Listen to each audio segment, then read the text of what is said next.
So I feel like MVP versus Kevin Holland is a bit of a toss-up because I really thought about it. And although Kevin Holland is that perfect gatekeeper where he's going to steamroll a bunch of non-ranked opponents, don't get me wrong. I think he's still got attributes to the UFC.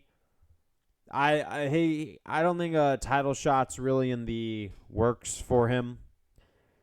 I just don't see it because he's kind of shown that when it comes to fighting the guys who are up there, he has a little bit of problems.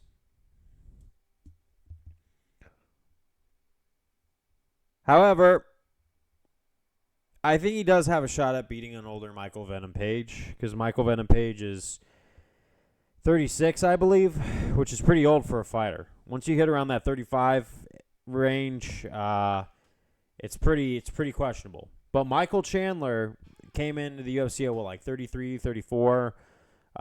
He wasn't the youngest guy, but he also wasn't the oldest dude. And for Bellator champion status, which Michael Venom Page probably had a more legendary Bellator run than Michael Chandler did, I would have to say, doing the math, MVP might put on a clinic against Kevin Holland if Father Time hasn't already caught up with him. Because MVP did face down Mike Perry and bare knuckle, and that kind of damage might change the trajectory a little bit. There's a lot of factors that play in based on just rankings. I just don't know if that bare knuckle fight's going to soften MVP up any bit. I wish him well. I like when Bellator fighters come in and get stuff done. But we don't know how it's going to go. I do think Kevin Holland's that perfect break-in fight for him. He's got some merit. He's not a pushover. Now, he's not champ material, but he's obviously would be a wall that MVP would have to break through. But all I can think about is also Michael Chandler versus Dan Hooker and how well Chandler did versus Hooker in his UFC debut. And Hooker was like a ranked 6. So he was still pretty up there when it came to his ranking. Holland is a little bit lower. Now, I really think Holland might be on his way out if he can't secure any big wins. I think if he beats Michael Venom Page then and spoils his debut, then I think definitely he could shuttle himself back. But I feel like Michael Venom Page just wants to make another run at it. And that's the thing. Is it too late for Michael Venom, though? As if it was a younger Michael Venom Page, obviously he beats Kevin Holland.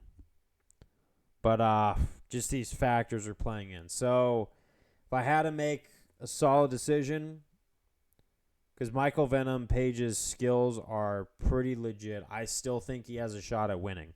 A very legitimate shot at winning. And if you had to put me in a corner and say pick one, I definitely would say Michael Venom Page. But I'm not willing to count Kevin Holland out. Because Kevin Holland definitely does have a lot to lose from this fight. He's already proven in 2 divisions that he's going to fall short against the upper echelons. So he needs something to salvage. And if he loses against a guy who's older, who's coming in from another organization, it might be time for him to start hanging up those gloves. So in a way, Holland is fighting for his career. Well, Michael Venom Page doesn't have a whole lot to prove. So is it going to be heart or is it going to be skill? We're just going to have to wait and see. But with all of these factors that are making me way overthink this fight, I'm going to pick Michael Venom Page to win. Maybe by decision, maybe by a finish. I just don't know how he's going to come in after time off of Bellator. But when you look at his Bellator highlights, I say that he'd be 70% chance of winning. Kevin Holland having 30. But I'm going to be watching this fight with great interest. Peace out.